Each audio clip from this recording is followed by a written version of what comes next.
Hard hitting vlogs. Hello दोस्तों, आज के हमारे वीडियो का टॉपिक है राहुल गांधी की भारत जोड़ो यात्रा और उसके अंत में ग्रैंड फिनाले की तैयारी। दोस्तों, कन्याकुमारी से कश्मीर तक के लिए चल रही कांग्रेस की भारत जोड़ो यात्रा अब अपनी मंजिल के करीब है। राहुल गांधी 30 जनवरी को श्रीनगर में तिरंगा फहराएंगे।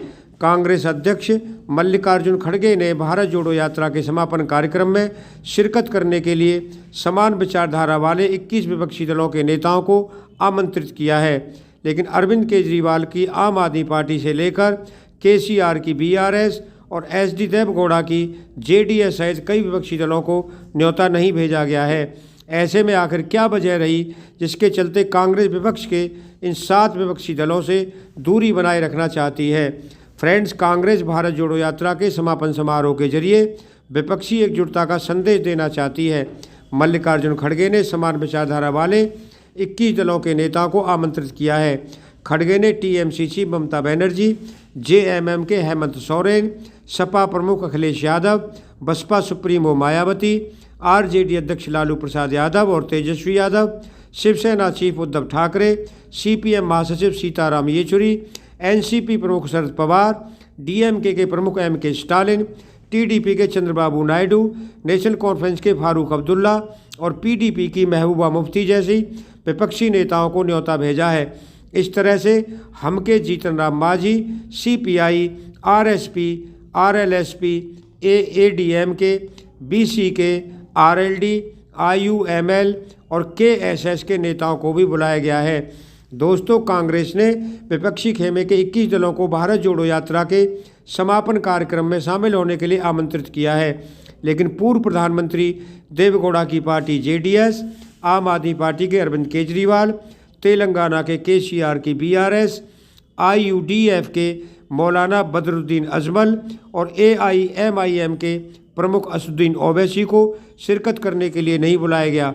इसके अलावा विपक्ष के श्रोमणी अकाली दल, बीजेडी, वाईएसआर कांग्रेस और गुलाम नबी आज़ाद की पार्टी को भी न्योता नहीं दिया गया है। तेलंगाना में राहुल गांधी ने भारत जोड़ो यात्रा के दौरान ही केसीआर को सत्ता से बाहर करने का बिगुल बजा दिया था। कांग्रेस और केसीआर एक दूसरे के खिलाफ तेलंगाना में लड़ रहे हैं, जिसके चलते केसीआर गैर कांग्रेसी दलों के साथ विपक्षी एकता बनाने की मुहिम में जुटे हैं। केसीआर मकर संक्रांति के बाद एक रैली कर रहे हैं, जिसमें उन्होंने केजरीवाल, अखिलेश, ममता बनर्जी को बुलाया है, लेकिन कांग्रेस और उससे जुड़े हुए दलों को न्योता नहीं भेजा। नीतीश कुमार को भी नहीं बुलाया गया है। ऐसे में कांग्रेस में केसीआर को अपने विपक्षी एकता के बाहर रख रही है। इसी के मद्देनज़र कांग्रेस ने यात्रा के समापन कार्यक्रम में केसीआर को न्योता नहीं भेजा।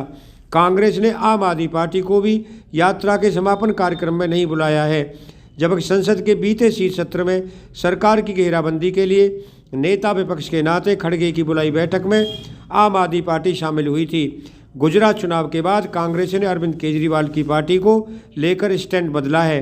केजरीवाल 2024 के लोकसभा चुनाव में खुद पीएम मोदी के विकल्प के रूप में पेश कर रहे हैं और एक के बाद एक राज्य में कांग्रेस की जमीन कब्जाते जा रहे हैं। ऐसे में भारत जोड़ो यात्रा के सबसे बड़े विपक्षी शो के मंच पर कांग्रेस ने केजरीवाल को ना बुलाकर अपना स्टैंड साफ कर दिया है।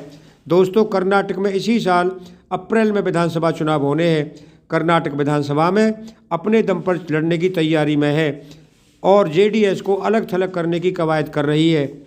ऐसे में जेडीएस को कांग्रेस बीजेपी की बी टीम साबित करने में जुटी है। जेडीएस भी कर्नाटक में राहुल की यात्रा में शामिल नहीं हुई थी और अब कांग्रेस भी उसी विपक्षी एकता के शो से बाहर रखने के लिए चलते इन नेताओं को नहीं बुलाया है। पंजाब में अकाली दल और कांग्रेस एक दूसरे के विरोधी हैं। लंबे समय तक इन्हीं दोनों दलों के बीच चुनावी मुकाबला होता रहा है। अकाली हमेशा से कांग्रेस विरोधी गुट में रहे हैं। कांग्रेस अकाली दल को साथ लेकर अब उसे दोबारा से उभरने का मौका नहीं देना चाहती, इसीलिए अकाली और जेडीएस से दूरी बनाए रखने की कवायद कर रही है। दोस्तों, कांग्रेस और ओवैसी एक दूसरे को फूटी आंख नहीं देखना चाहते। ओवैसी के खिलाफ कांग्रेस लंबे अरसे से मुखर है और उन्हें बीजेपी की बी टीम बता रही है।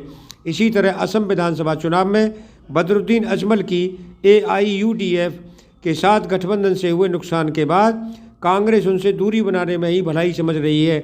कांग्रेस मीडिया प्रभारी जयराम रमेश ने कहा कि अजमल का अब यूपीए से कोई लेना देना नहीं है, वो बीजेपी के माउथपीस है और उन्होंने हेमंत बिश्व शर्मा के साथ साठगांठ कर रखी है। इसी तरह से ओवैसी ने लगातार दूरी रख रही कांग्रेस का उनको न्योता नहीं भेजना स्वाभाविक है और बदरुद्दीन अजमल को भी कांग्रेस ने विपक्षी गोलबंदी की अपनी सूची से बाहर रखा है। दोस्तों, कांग्रेस ने भारत जोड़ो यात्रा के समापन कार्यक्रम में नवीन पटनायक की बीजेडी और जगन मोहन रेड्डी की पार्टी वाईएसआर कांग्रेस को भी न्योता नहीं दिया है। दोनों ही दल विपक्षी खेमे में जरूर है, लेकिन कांग्रेस से दूरी बनाए रखते हैं तो कई मौक़ों पर एनडीए के समर्थन में खड़े नजर आते हैं। कांग्रेस ने समान विचारधारा वाले दलों को बुलाया है, जिसके चलते बीजेपी और वाईएसआर को न्योता नहीं दिया, बीजेडी और वाईएसआर को न्योता नहीं दिया।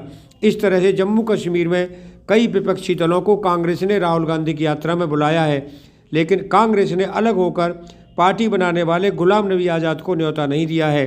गुलाम नबी आज़ाद ने कांग्रेस को छोड़ते समय पत्र लिखा था, जिसमें राहुल गांधी और सोनिया गांधी को लेकर निशाना साधा था। उसके चलते कांग्रेस अब उन्हें तवज्जो देने के मूड में नहीं है। पिछले दिनों गुलाम नबी आज़ाद की पार्टी के तमाम नेताओं की कांग्रेस में घर वापसी कराई गई है। इसके लिए कांग्रेस से उन्होंने भारत जोड़ो यात्रा में निमंत्रण नहीं दिया है। इस तरह से कांग्रेस ने अपनी मंशा साफ कर दी है। वहीं कांग्रेस ने दूसरे कई और नेताओं को संदेश देने की कवायद दी है। जयराम रमेश ने ट्वीट कर 21 समान विचारधारा वाले दलों के अध्यक्षों को मल्लिकार्जुन खड़गे की ओर से भारत जोड़ो यात्रा के समापन कार्यक्रम में शामिल होने के लिए न्योता भेजा है। खड़गे ने इन नेताओं से कहा है कि उनकी उपस्थिति यात्रा के सत्य, करुणा और अहिंसा के संदेश को मजबूत करेगी। कश्मीर के श्रीनगर में 30 जनवरी को भारत जोड़ो यात्रा का समापन महात्मा गांधी की स्मृति को समर्पित है, जिन्होंने इसी दिन नफरत और हिंसा की विचारधारा के खिलाफ अथक संघर्ष करते हुए अपने जीवन का बलिदान किया।